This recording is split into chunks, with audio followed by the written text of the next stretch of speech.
Hello guys! Welcome back to my YouTube channel. Ito po ang isi-share ko sa inyo sa vlog na to. Ano ba yung mga latest requirements na kailangan nyo pong i-present or ipakita sa Philippine Immigration para maiwasan po natin ma-offload. Yes guys, offloading hindi na po yan bago sa Philippine Immigration. Kahit 2025 na po ngayon. So, hindi po natin alam kung mawawala na ba yan na offloading na yan or mas lalo pa po yan lalala. Hindi po natin malalaman. Para po maging ready tayo at hindi po masayang yung ating mga gastos, effort, lalo na po pamahal ng pamahal yung mga travel expenses natin. At kapag na-offload po kayo, no refund po ang policy ng immigration. Hindi po nila responsibilidad na mag-refund po sa inyo na mga ginastos ninyo. Kaya pag na-offload po, thank you. So, sayang naman. Ang una nyo pong dapat gawin ay mag-register po dito sa e-travel. So, 72 hours before your flight, mag-register na po kayo. Huwag nyo na pong hintayin na sa airport po kayo or kapag malapit na po kayong mag-check-in, tsaka lang po kayo mag-re-register dito sa e-travel. Gawin nyo na po ito guys sa bahay para po maiwasan natin ma-stress sa airport. Kasi marami pong nagkakaproblema, lalo na po sa pag-register dito sa e-travel.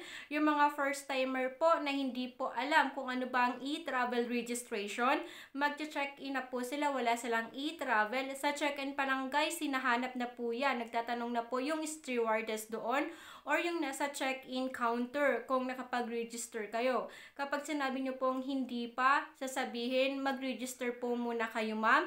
At kapag nagkataon po na walang internet, mahina ang signal, hindi po kayo makakonect, so anong mangyayari sa inyo guys? Maiiwan po kayo ng eroplano kasi no e-travel po, no boarding ang policy po sa airport. Mandatory po ang e-travel registration. Pangalawa is yung inyo pong original passport. Dapat guys, mahaba pa po ang expiration yan. Huwag po kayo magte-try mag-travel na 6 months below ang expiration date ng inyong passport kasi hindi na po kayo papayagan ng immigration lumabas pa ng bansa. Kasi kahit lumabas kayo guys ng bansa, kapag inabutan kayo doon ng expiration, magiging TNT kayo. Kapag mabagal ang process ng pag-renew ng inyong passport sa ibang bansa. Tatlo ay ang inyo pong boarding pass. So, ang ibang boarding pass guys, nakukuha po online. Kung nag-online check-in po kayo, ipiprint nyo na lang po yan. Ang iba po is sa check-in counter po. After nyo po ma-deposit yung inyong luggage, bibigyan po kayo sa counter check-in ng airlines ng inyo pong boarding pass. Guys, ang hawak nyo pong boarding pass, depende po yan. Kapag direct flight po kayo, wala po kayong stopover, isa lang ang inyong boarding pass. Kapag meron po kayong stopover or layover, mag-change po kayo ng airport or ng eroplano. So, dapat po 2 or 3 ang inyong boarding pass. Lagi po tayong mag-check ng flight ticket. At yung inyo pong flight ticket. So, magte-travel po kayo as tourist or visitor, meaning po is short-term travel lang po kayo. Hindi po kayo doon mag-stay sa bansa na pupunta ninyo ng matagal. So, expected po ng immigration na meron po kayong return ticket pabalik ng Pilipinas. So, mandatory po sa inyo na makapag-present po kayo ng two-way ticket po. Paalis ng bansa at pabalik ng Pilipinas. So, kapag may return ticket kayo guys, isa rin to sa makakatulong sa inyo para ma-convince nyo po ang immigration officer na babalik po kayo ng Pilipinas. Kasi yung nagpe-present po ng mga one-way ticket lang, lalo na kapag tourist or visitor, isa po yan red flag sa immigration.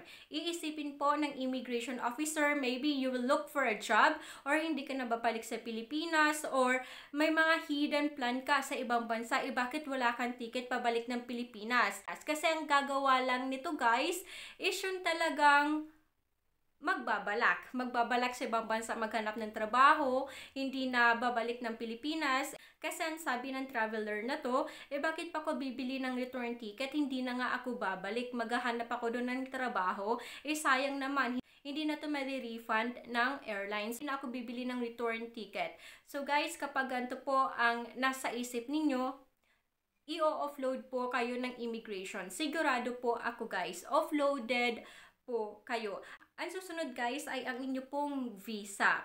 Kung kayo naman po ay papunta sa bansa na hindi required ang visa sa Filipino, gaya po ng mga pa-Hong Kong, Thailand, Singapore, Malaysia, hindi nyo po kailangan ng visa.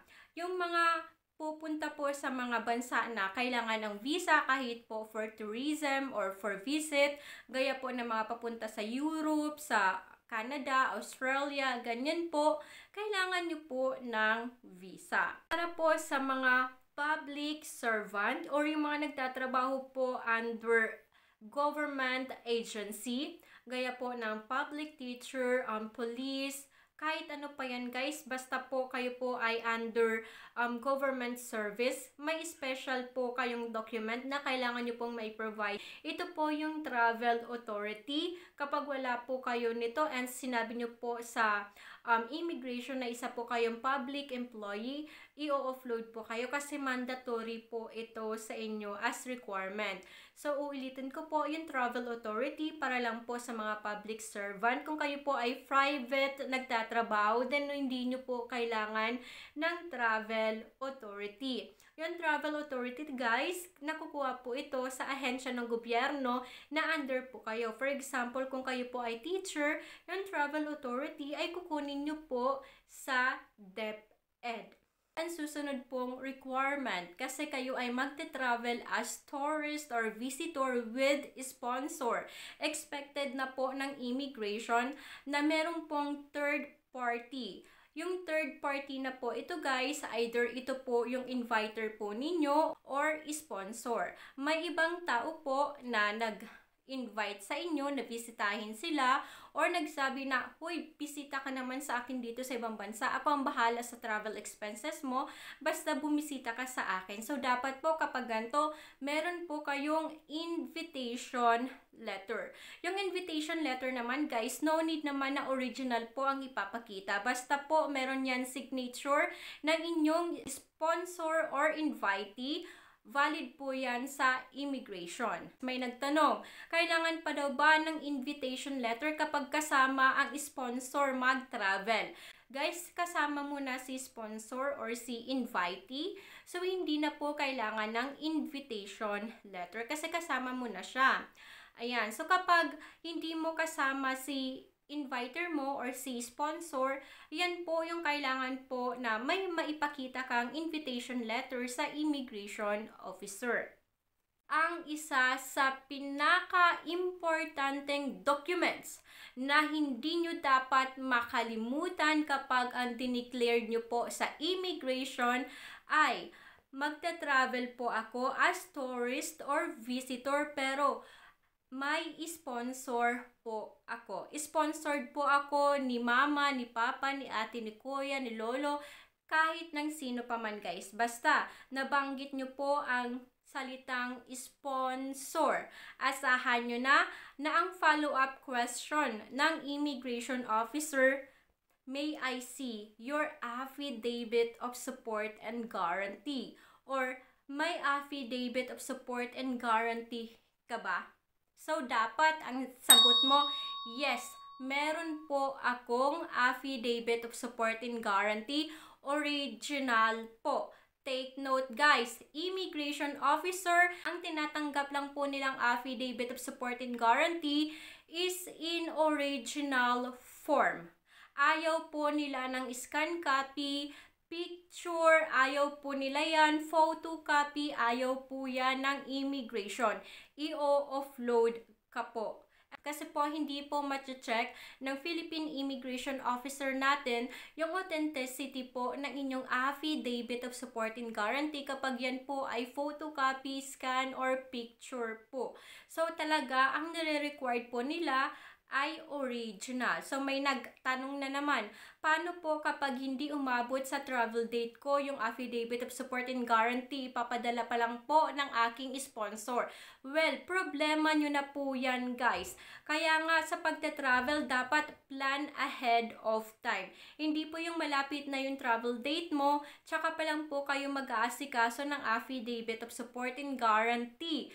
Mali po yan, guys. So, dapat nauuna ang affidavit of support and guarantee bago po kayo mag-book ng ticket, guys. Huwag kayong magre-risk magsabi sa immigration officer, sponsored po ako pero wala po akong affidavit of support and guarantee kasi hindi umabot. So, it's better po to rebook your flight than try to risk, and sabi na lang, bahala na po si Batman sa akin. Mali po yung ganyan, guys, na thinking po natin.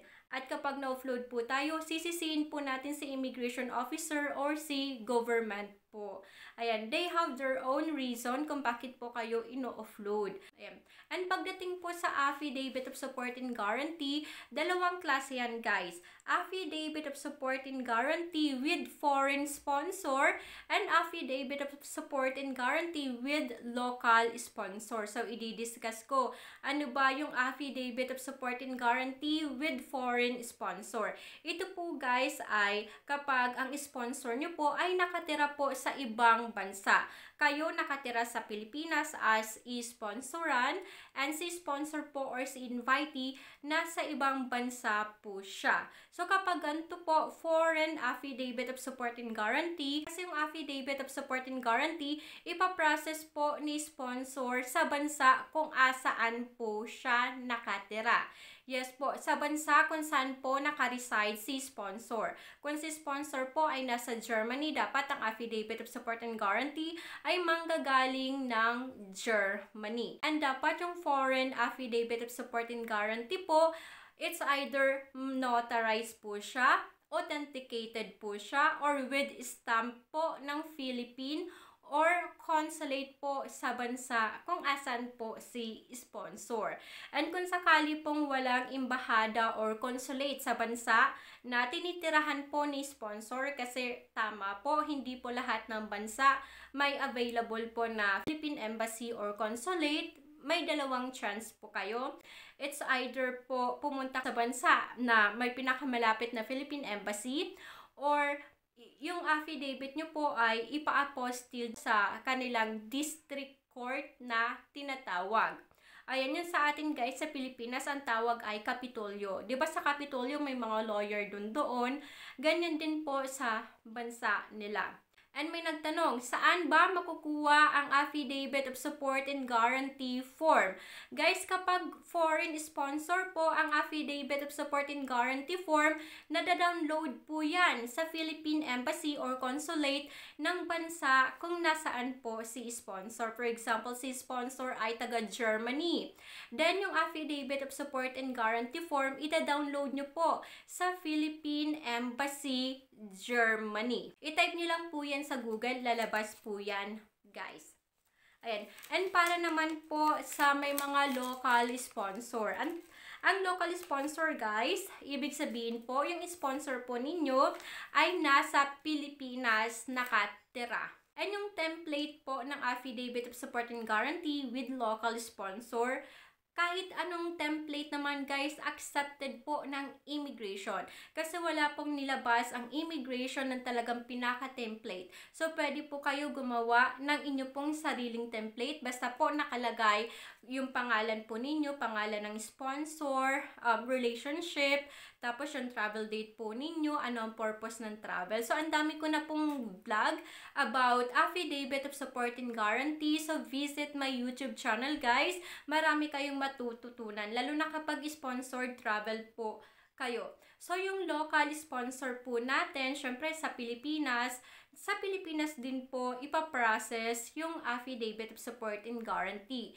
Ito, guys, notarize lang po. Ipapanotary po sa lawyer sa Pilipinas, either in public or private lawyer po sa Pilipinas. Hindi na po need ipapostille or idala sa DFA. No need po. Notarize lang po yan ng public or private lawyer sa Pilipinas. Andalhin nyo po on the day of your flight. Ang tanong, hindi ko po kasama si sponsor mag-travel. Papayagan ba ako ng immigration? Depende po to guys. So, immigration officer po ang nakakaalam lang po nito kung papayagan po kayo or hindi.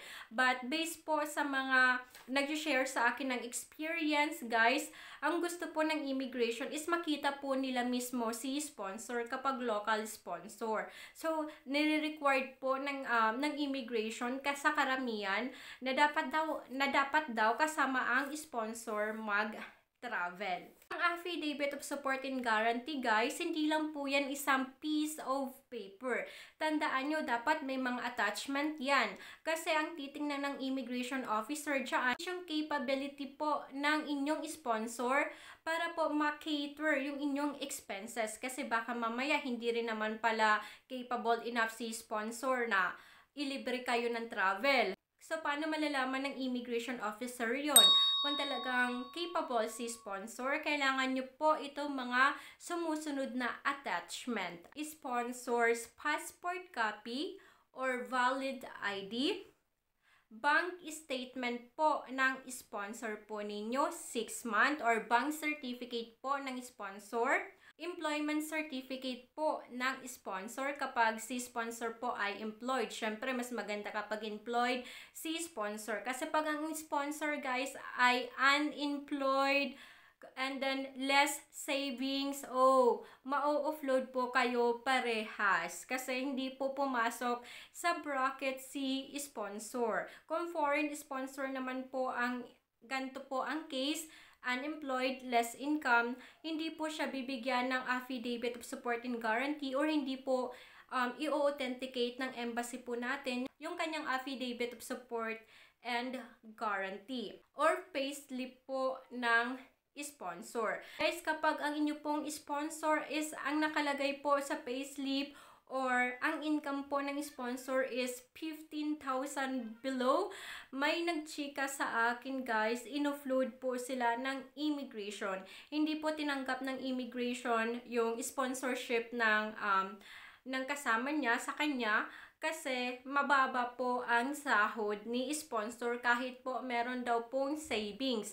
But hindi ko na guys natanong kung magkano yung savings, siguro mababa din guys. Hindi pumasok sa gusto ng immigration kaya pareho po silang na-offload. So papunta po sana silang Thailand. Kapag si sponsor po ay OFW, guys, additional po is yung Overseas Employment Certificate ng sponsor po natin. Kapag nagtanong po si immigration officer kung ano po ang trabaho ng inyong sponsor, kapag sinabi nyo pong OFW, dapat meron po yan OEC. Kasi kapag wala po kayong attachment ng OEC ng inyong sponsor, mag-iisip ng masama si immigration na bakit OFW pero walang OEC. Kasi po lahat pong OFW na dumaan po sa legal process, dapat po meron pong tinatawag na Overseas Employment Certificate. So kung wala po niyan si sponsor po ninyo as OFW, it's either po hindi po siya dumaan sa legal na proseso at kapag ganito po, pwede po kayong ma-second inspection or ma-offload na po kayo. Yung work visa po ng sponsor po natin. Guys, kapag ang sponsor mo ay ang inyong asawa po, is marriage certificate. Original po na marriage certificate. And kung family member po or relatives po ang sponsor po natin, ang connection nyo pong dalawa ay nasa dugo po ninyo, ang ipapakita po is original birth certificate. Original birth certificate po ng sponsor at ng traveler po. Pag unmarried po or friend, common law partner, fiancé po, yung mga walang legal na mga dokumento, ang ipapakita nyo po is picture together, screenshot of shots or messages, call logs. Guys, itong sa immigration officer, sa mga first time po magmi-meet abroad, tinitingnan po or pinapabuksan po ng immigration officer ang inyong messenger or yung inyo pong mode of communication. Kayo po ay magta-travel with minor na hindi po kayo ang biological parents. Dapat ang minor po is may DSWD clearance. Kapag wala pong DSWD clearance, hindi po kayo papayagan ng immigration lumabas ng bansa. So, illegal po yan na wala pong clearance sa DSWD. Yung mga proof of employment po, proof of business, or any properties in the Philippines, kapag kayo po ay sponsored travel, hindi na po yan mandatory sa inyo to be presented to the immigration. Guys, ayan po ay gagamitin nyo na lang para maipakita po ninyo yung inyong proof of will to return to the Philippines. Para mas lalo nyo pong makonvince yung immigration officer natin na babalik po kayo sa Pilipinas. Kasi kahit kayo ay sponsored, may employment po kayo, may business po kayo, or anything pa man po sa Pilipinas. Makakatulong po yan sa inyo. So, kahit po sponsored po kayo, if you are employed naman, with business or any properties, magdala pa rin kayo guys ng document related po sa mga nabanggit ko. Kasi may mga immigration officer po na talagang stricto sila. Na kahit meron ka pong affidavit of support and guarantee, talagang tinitingnan pa rin nila kung talagang may proof ka na kung may babalikan ka pa sa Pilipinas. Kung may ibang tanong pa po kayo, comment your question below. Sasagutin ko po yan.